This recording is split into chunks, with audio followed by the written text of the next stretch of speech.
आपकी वो आप ये जानने पे मजबूर कर देगी कि गोवा में ये इतना बड़ा पोल है, ये कैसे लगा हुआ है, क्यों लगा हुआ है, इसका रिलेवेंस क्या है। उसी से आगे 100 मीटर की दूरी पर एक कुआं बना हुआ है, वेल। तब जब आप उसके पास खड़े होंगे तब आपको फर्स्ट हैंड इतिहास मिलेगा। आज पूरी दुनिया पुर्तगाल को एक छोटा सा खिलाड़ी है रोनाल्डो, उसके कारण जानती है, और किसी को उसकी शायद कैपिटल तक न पता। हमारी आपसी रंजिश के कारण कर्नाटक में कोई एक मुसलमान रूलर था, उसके अत्याचारों से लड़ने के लिए उस वक्त के लोग कमजोर पड़ रहे थे। ये चोर उठाई गिरे पुर्तगाली जा रहे थे। अपनी आपसी लड़ाई को सुलझाने के लिए नायक साहब उसको लेके आ गए। 450 साल तक पुर्तगाल ने आप पे रूल किया। और ये जो तमाम आते हैं जिन्हें पूरी दुनिया में मानवता का सबसे ज्यादा चिंता भारत की धरती पर है, उस धरती पे जहां लोग चिड़ियों को भी दाना डालते हैं और परिंदों के माध्यम से अपने पूर्वजों तक खाना पहुंचाते हैं, जहां मानवता का कोई इतिहास ऐसा नहीं है जो भरा पड़ा। वो सेंट जेवियर, जिसका नाम अक्सर आप लोग बड़े शान से लेते हैं, बताते हैं मेरा बच्चा सेंट जेवियर में पढ़ता है। सेंट जेवियर को 400 साल हो गए। सेंट जेवियर पुर्तगाल आया और सेंट लगाकर संत बना दिया आपने उसको। उस पोल पर जो ब्राह्मण अपनी आस्थाओं को, अपने जनेऊ को, अपने भगवान को छोड़ने के लिए तैयार नहीं था, उस पोल से उसके हाथ बांधे जाते थे और काट दिए जाते थे। इसलिए उसका नाम हथकटलू है। सारा इतिहास लिखा हुआ है, किसी दूसरे का नहीं है, आपके पास फर्स्ट हैंड लिखा हुआ है।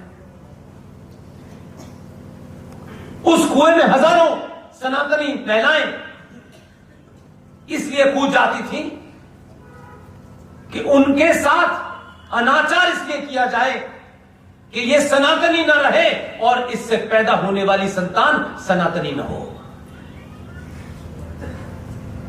वो 1 महीने के लिए सेंट जेवियर की डेड बॉडी बाहर निकाल के रखी जाती है। पूरा गोहा इसी से बढ़ता है। जब आप अपने इतिहास को भूलने लगते हैं और सिर्फ भौतिक सुख, कुछ भौतिक वस्तुओं के पीछे दौड़ते हैं, फिर समाज जिंदा नहीं रहता। इसलिए आज जो सबसे बड़ा संकट है वो ये है कि हम 90 करोड़ होने के बावजूद भी अपनी जायज बात को कहने से डरते हैं। आज जो कुछ भी दुनिया में भूचाल बचा हुआ है वो इसलिए नहीं बचा हुआ कि यथायथ 70 साल के बाद भारत में सत्ता का परिवर्तन हो गया है।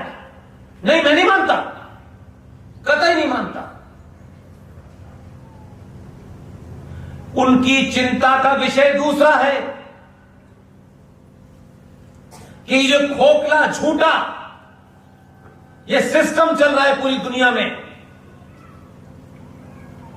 इसकी हकीकत भारत के सनातनियों को हर दिन पता चल रही है। ये बहुत जल्दी गिरने वाला है और ये गिर जाएगा तो हमारा क्या होगा।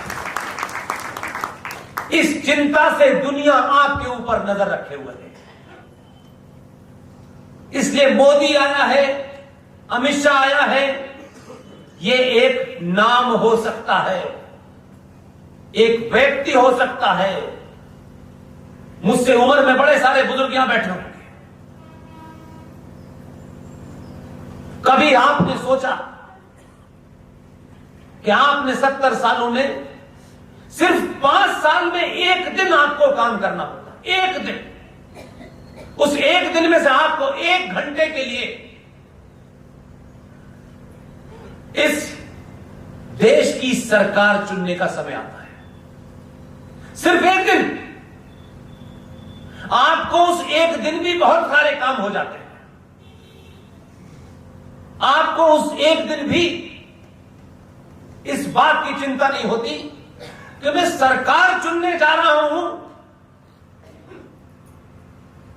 या मैं मजाक करने जा रहा हूं। 5 साल में आपसे कोई ये पूछता है कि आपने क्या किया, लेकिन वोट डालने से 15 दिन पहले टमाटर के भाव बढ़ जाएं, प्याज के भाव बढ़ जाएं, तो हम वो समाज हैं कि दिल्ली के अंदर राज्य की एक सरकार को सिर्फ इसलिए गिरा दिया हमने कि प्याज के दाम बढ़ गए। हमारे बारे में जब दुनिया लिखेगी तो बताएगी कैसे भौने लोग थे यार। ये 5 साल के लिए सरकार भी चुनते हैं तो प्याज के दाम और पेट्रोल के दाम पे चुनते हैं। कभी ऐसा हुआ कि हमने सरकार को चुनते वक्त उसके सामने ऐसी बातें रखी हो जो मेरा तेरा मेरे समाज से उसके समाज से हट के कुछ हो? कभी हमने सरकारों को दबाव बना करके कोशिश करने की हो कि हम राष्ट्र के लिए सरकार चुन रहे हैं, हम सड़क बनाने के लिए सरकार नहीं चुन रहे। ये भाव एक दिन भी पैदा हो, एक दिन भी, 5 साल में जिसको ब्राह्मण रहना है रहे, क्षत्रिय रहना है रहे, मुझे कोई आपत्ति नहीं है, लेकिन 5 साल में एक बार आपको सनातनी होके वोट देना है।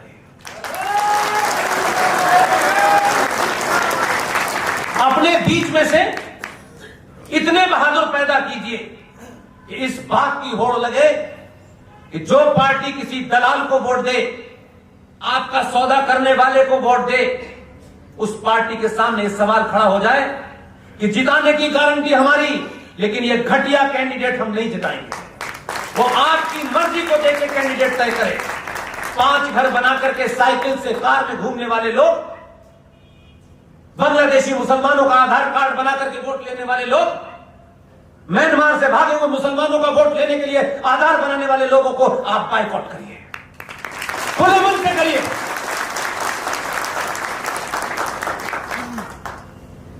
ये आपकी सामूहिक शक्ति, जिसमें ना आपको पैसा खर्च करना है, न किसी को गाली देनी है।